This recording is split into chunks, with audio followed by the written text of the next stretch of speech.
नमस्कार विद्यार्थी मित्रों, आज हम कक्षा 5 में इकाई 3 नन्ना मुन्ना राही हूँ इस पाठ की अभ्यासक्रम को पढ़ेंगे और समझेंगे।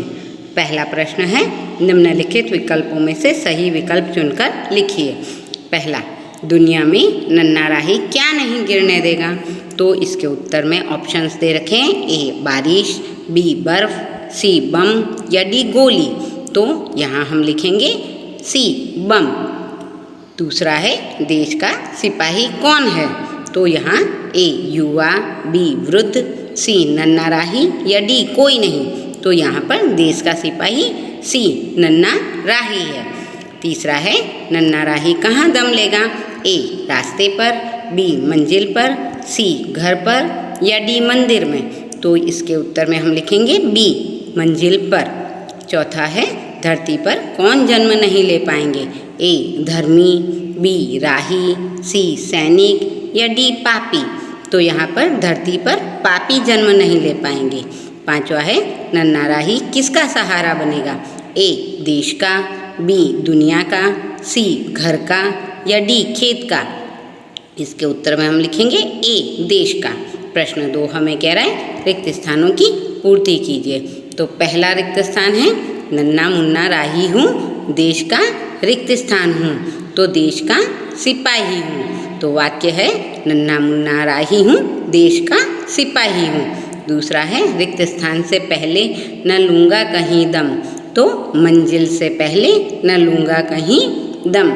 तीसरा है, धूप में रिक्त स्थान मैं बहाऊँगा जहाँ, तो धूप में पसीना मैं बहाऊँगा जहाँ।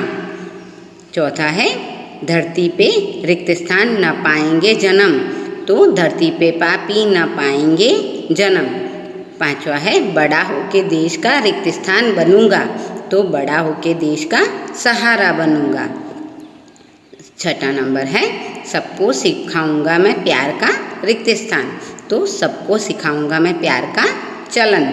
इस प्रकार हमने रिक्त स्थानों की पूर्ति की है। अब प्रश्न 3 में हमें कह रहे हैं कि निम्नलिखित प्रश्नों के उत्तर एक एक वाक्य में लिखिए, यानी 1-2 शब्द या एक वाक्य में इसका उत्तर लिखना है। पहला प्रश्न है, नन्हे मुन्ने राही का क्या नारा है?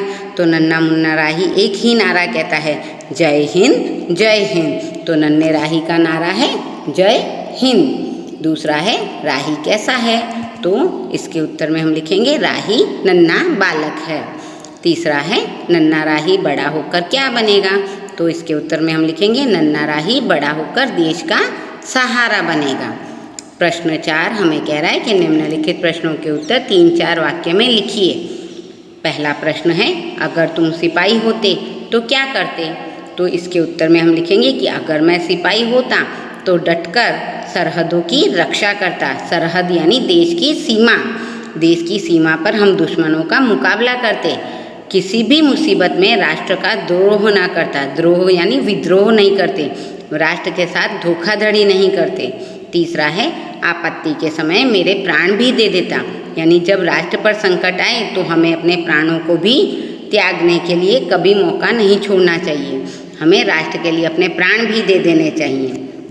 तो अगर मैं सिपाही होता तो डटकर सरहदों की रक्षा करता, किसी भी मुसीबत में राष्ट्र का द्रोह न करता और आपत्ति के समय मेरे प्राण भी दे देता। दूसरा प्रश्न है, हम अपने राष्ट्र ध्वज को तिरंगा क्यों कहते हैं? इसके रंगों के अर्थ बताइए। तो हम अपने राष्ट्र ध्वज को तिरंगा इसलिए कहते हैं क्योंकि इसमें 3 रंग है, केसरिया, सफ़ेद और हरा।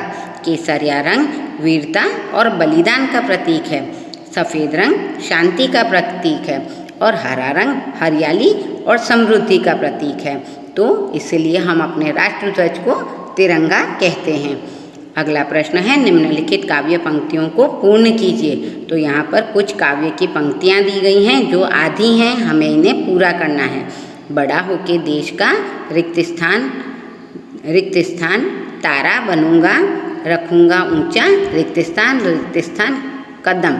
तो इसको कुछ इस प्रकार से लिखा है कवि ने, बड़ा होके देश का सहारा बनूंगा, दुनिया की आँखों का तारा बनूंगा, रखूंगा ऊंचा तिरंगा हरदम, आगे ही आगे बढ़ाऊंगा कदम। तो इस प्रकार मित्रों हमने काव्य पंक्तियों को कविता के अनुसार पूर्ण कर दिया है। अगला प्रश्न हमें कह रहा है कि निम्नलिखित शब्दों के विलोम शब्द लिखिए। विलोम शब्द यानी विरुद्धार्थी शब्द। तो आगे, आगे का विरुद्धार्थी है पीछे। दायां, दायां का विरुद्धार्थी शब्द है बायां। धरती, आकाश।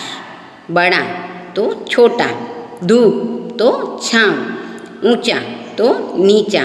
तो इस प्रकार हमने विलोम शब्द यानी विरुद्धार्थी शब्द समझे।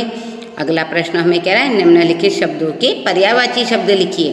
तो इनके दो दो पर्यायवाची शब्द हमें लिखने हैं।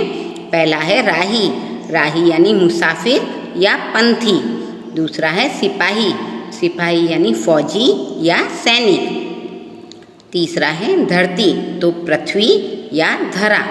चौथा है रास्ता, तो पंथ या राह। पांचवा है मंजिल, तो लक्ष्य या ध्येय। तो इस प्रकार हमने पर्यायवाची यानी समानार्थी शब्दों को लिखा है। प्रश्न 7 हमें कह रहा है निम्नलिखित मुहावरों का अर्थ लिखिए और उनका वाक्य में प्रयोग कीजिए। पहला मुहावरा है आंखों का तारा। तो आंखों का तारा यानी बहुत ज़्यादा प्यारा। हर एक बच्चा अपनी माँ की आंखों का तारा होता है। देखो बच्चों, मुहावरे जब होते हैं तो उन्हें जो मुहावरे का प्रश्न है उसे वाक्य में प्रयोग करना होता है और इस प्रकार से प्रयोग करना होता है कि उसका अर्थ स्पष्ट होए। तो यहाँ आँखों का तारा यानी बहुत प्यारा, तो हर एक बच्चा अपनी माँ का आँखों का तारा होता है। दूसरा है पसीना बहाना यानी कड़ी मेहनत करना। तो किसान अनाज पैदा करने के लिए धूप में पसीना बहाता है। तीसरा है दम लेना यानी आराम करना। तो मैं सफलता प्राप्त किए बिना दम नहीं लूँगा। और अगला है मर कर जीना यानी बहुत कष्ट सहन करते हुए जीना। तो देशभक्त मर कर जीते हैं पर देश की सेवा करते हैं। तो मित्रों, आज इस प्रकार हमने अध्याय 3 नन्ना मुन्ना राही हूँ इस अध्याय के कुछ विशेष प्रश्नोत्तरों को पढ़ा, समझा और हल किया। तो धन्यवाद।